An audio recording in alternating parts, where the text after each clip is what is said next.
Family Baskom di Swalayan, Shalom Jemaat Tuhan. Pada hari ini saya kembali mengajak kita merenungkan firman Tuhan, namun sebelumnya mari kita berdoa. Bapa Maha Kasih, terima kasih untuk berkat-Mu pada pagi ini. Dan saat ini Tuhan kami mau merenungkan firman-Mu. Kiranya Tuhan menolong kami untuk boleh mengerti apa yang menjadi perintah Tuhan dalam hidup kami. Di dalam nama Tuhan Yesus Kristus kami berdoa. Amin. Jemaat yang dikasihi Tuhan, hari ini saya mau mengajak kita merenungkan tentang kasih. Katanya orang Kristen identik dengan kasih.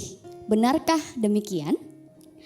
Memang saudara, ajaran yang paling kental dalam kekristenan sebenarnya adalah ajaran tentang kasih. Banyak bagian firman Tuhan yang membahas tentang kasih. Salah satu bagian yang paling masif menekankan tentang kasih adalah dalam surat 1 Yohanes.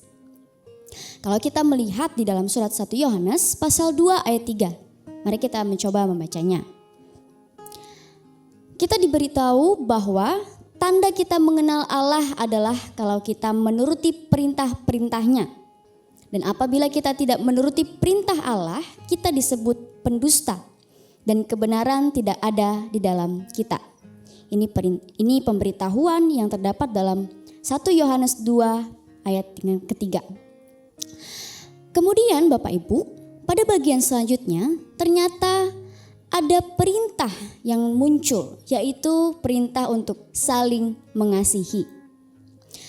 Di dalam 1 Yohanes 3 ayat 11 dikatakan, sebab inilah berita yang telah kamu dengar sejak mulanya, yaitu bahwa kita harus saling mengasihi.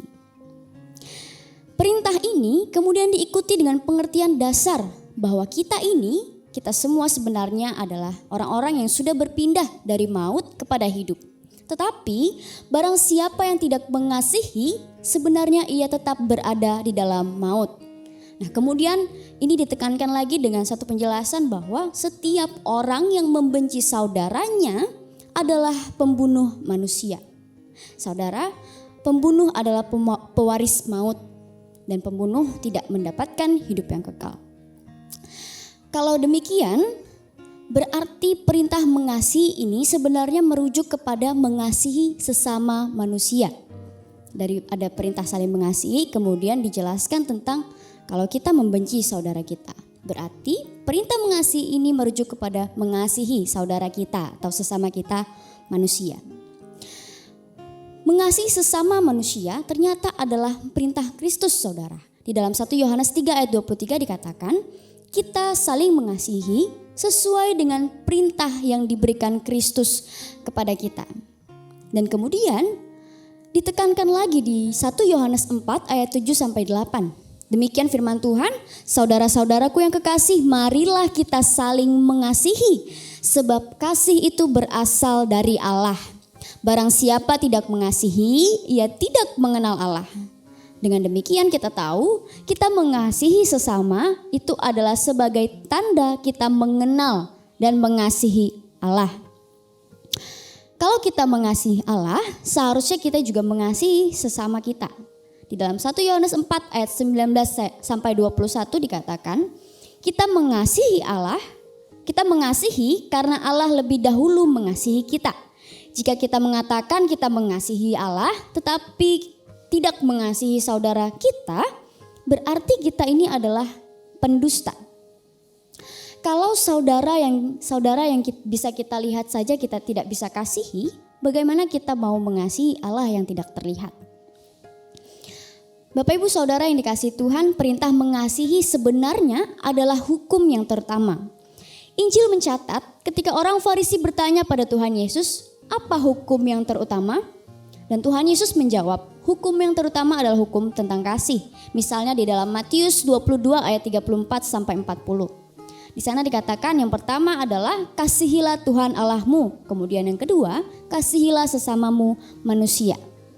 Dan perintah mengasihi ini pun sudah dikumandangkan dalam hukum Taurat di Perjanjian Lama.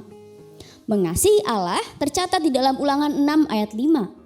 Dan kemudian mengasihi sesama tercatat di dalam Imamat 19 ayat 18. Nah, inilah mengapa tadi dikatakan ini adalah berita yang sudah kita dengar sejak mulanya. Kalau kita belum puas, kita bisa melihat apa yang dikatakan oleh Tuhan Yesus sendiri di dalam Yohanes 15 ayat 10. Jika kita menurut perintah Tuhan, kita seharusnya tinggal di dalam kasih-Nya.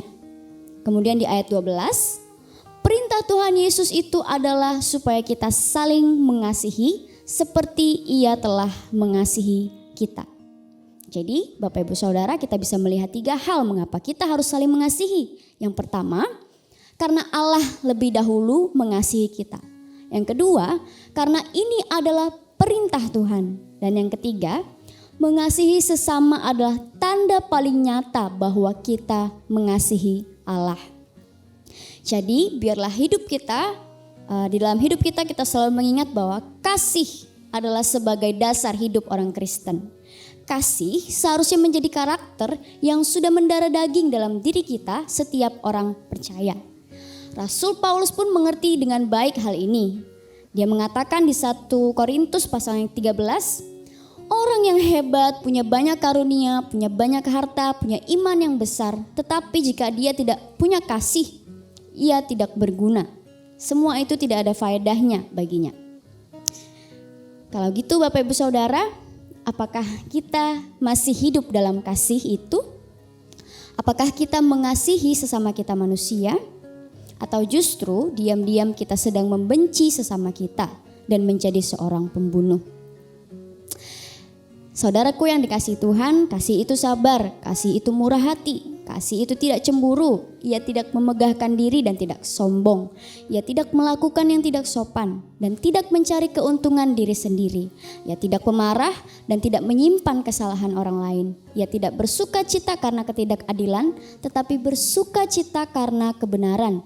Ia menutupi segala sesuatu, percaya segala sesuatu, mengharapkan segala sesuatu dan sabar menanggung segala sesuatu. Marilah kita saling mengasihi sesama kita supaya nyata bahwa kita mengasihi Allah. Amin, mari kita berdoa. Bapa di dalam surga, terima kasih untuk perintah yang boleh diingatkan bagi kami bahwa kami harus saling mengasihi. Tolong kami Tuhan untuk terus hidup dalam kasih dan boleh menunjukkan kasih kami kepada Allah dalam bentuk mengasihi sesama kami, saudara kami. Terima kasih Bapa, kami menyerahkan seluruh kehidupan kami sepenuhnya ke dalam tangan-Mu. Di dalam nama Tuhan Yesus kami berdoa. Amin. Selamat pagi jemaat yang dikasihi Tuhan, Tuhan Yesus memberkati.